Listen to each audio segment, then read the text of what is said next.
Working from home, the new commute most of us are taking is to our refrigerators, which prompts these thoughts from chef and Sunday morning contributor Bobby Flay.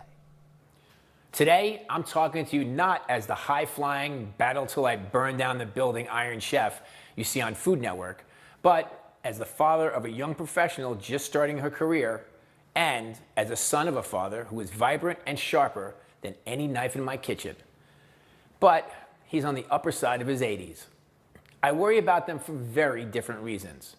But the nervousness comes from one common denominator: coronavirus. I'm also the person who just closed over a dozen restaurants since this all went down. The aftermath of what has been well documented by what seems like every chef and restaurant owner in this country. The loss of thousands of jobs, incurring untold debt, and realizing nearly 40 years in an apron literally went up in smoke in less than a week. As individuals, we deal with these moments differently. As chefs, we cook. We celebrate, we cook. When we get depressed, we cook. It's how we show our love. It's how we self-medicate when our therapist isn't available. During 9/11, it seemed like every chef in New York banded together, and we became brothers and sisters forever, mostly feeding the rescue workers at Ground Zero. In this case, we can't be together to band together. We're told to keep our distance and quarantine ourselves.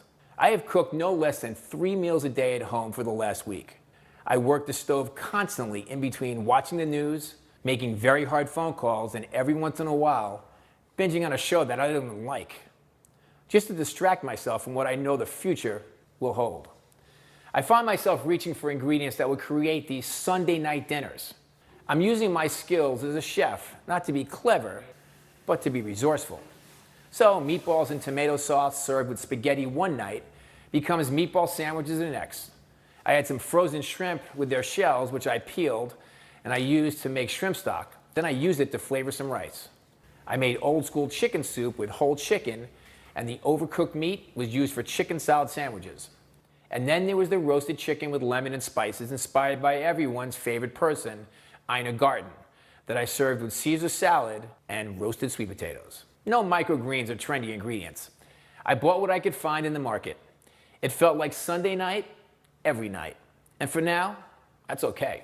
I'm saving my energy, taking one day at a time, because I know someday soon, it will be my time to put my chef coat back on and run through the thickest brick wall ever erected in my lifetime. I owe it to my family and my friends. I owe it to my team. They expect me to lead, and I will lead the only way I know how. It will certainly include a sharp knife and a pair of tongs.